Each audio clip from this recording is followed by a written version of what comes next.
Uy! Hi! Welcome to Kusina ni Mrs. O. Acting na acting. Tatawa ko. May live audience kasi kami today. Kaya kailangan medyo bibo tayo. Pero seriously, welcome sa Kusina ni Mrs. O. And for today, natatawa ako sa sarili ko. Parang feeling ko doon, di ba? Anyway, feeling vlogger. For today, nakalimutan ko na yung spiel. Kaya sorry for the senior moment na hawak ko sa mga lolas nandito.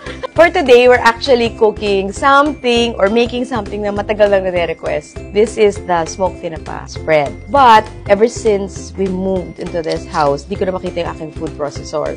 So, I will have to do this manually. So, I have to make the cream cheese. Yeah, hold on. There you go. And then, some cream. Sabi ni Lina, hindi ko pwedeng magbukas ng isa kung hindi ko maubos ito. Okay? Thank you sa ating pagtitipid. Papagalitan ako. Una sa lahat, when we make our smoked tinapa spread, forget about diet. Okay? Because it's like a lot of fat in here. So, there's cream cheese, there's cream, and I actually even whip it with some butter. So, normally, meron ako yung hand mixer. Nasira na nga. Pati yung food processor namin.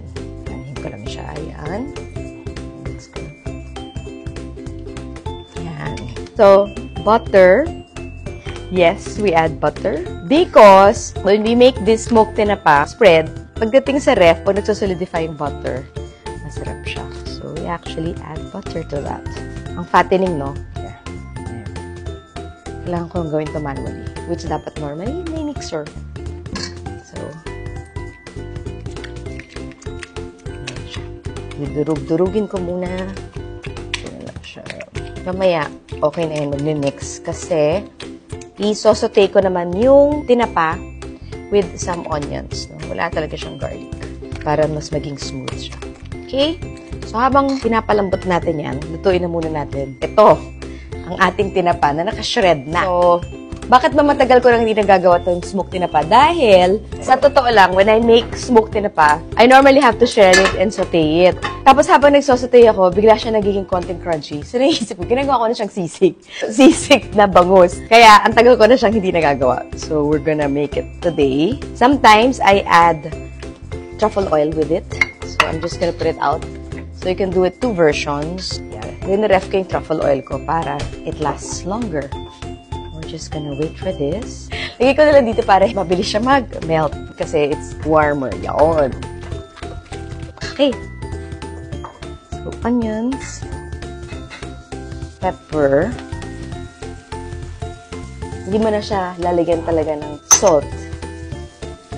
Pero, kung gusto mo, normal salt, meron din kaming truffle salt. Social plain. Social. Okay. Ayan.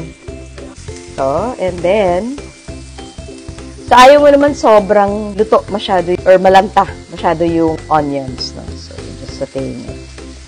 Basically, we just shredded the tinapa na bangus. We're just gonna mix it all up. Ganoon lang kadali gawin to.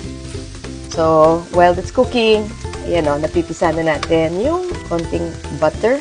So, I'm just mixing it up until it smoothens. So, purely optional yung truffle oil, Pwedeng meron, pwedeng wala. It's entirely up to you. So, ito malapit. So, ito, ingatan natin huwag maging crispy dahil baka mamaya hindi na naman matuloy yung smoked tinapa spread na to. Gagawin kong sisig ulit.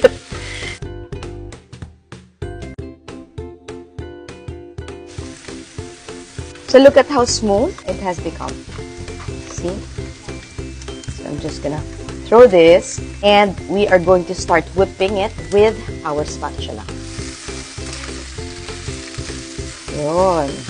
Oil, oil, oil. Hindi naman siya kadali.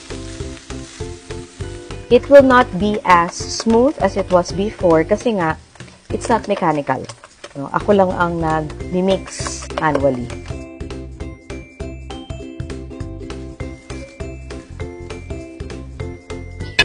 And if you notice, sobrang lambot kasi nga, mainit na mainit ang ating tinapa.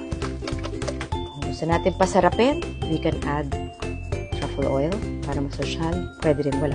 So, very optional to. As in, 1 year na to sa akin. Rinref ko para it can last longer. So, normally, ang gagawin ko dito, I will cool this down and put it in the ref.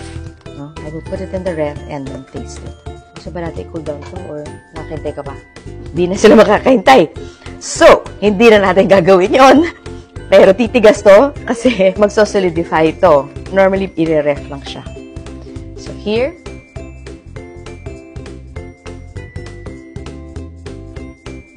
Gagawin ko na dalawa kasi baka mag-away kung isa lang. Skyflakes lang. You can use naman crostini. When you say crostini, it's the cut baguette na tinotoast, no? Yung French bread. Or, you can just use this.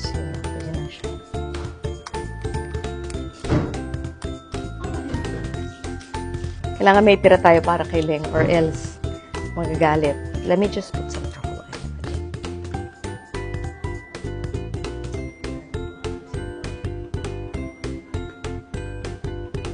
There you go. Napakadali. Diba? Ganun lang ka-simple yun. That's our smoked tinapa spread. Alam, Melissa, ewan.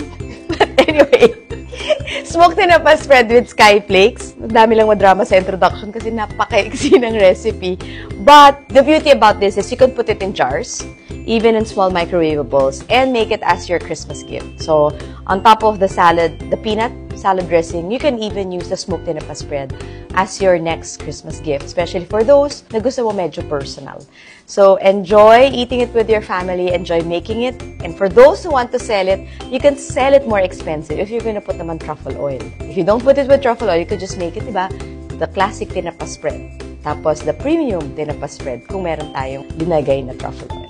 So, with that, I'm saying bye-bye and hope to see you here again at Kusina ni Mrs. O and enjoy your smoked tinapa spread. Bye!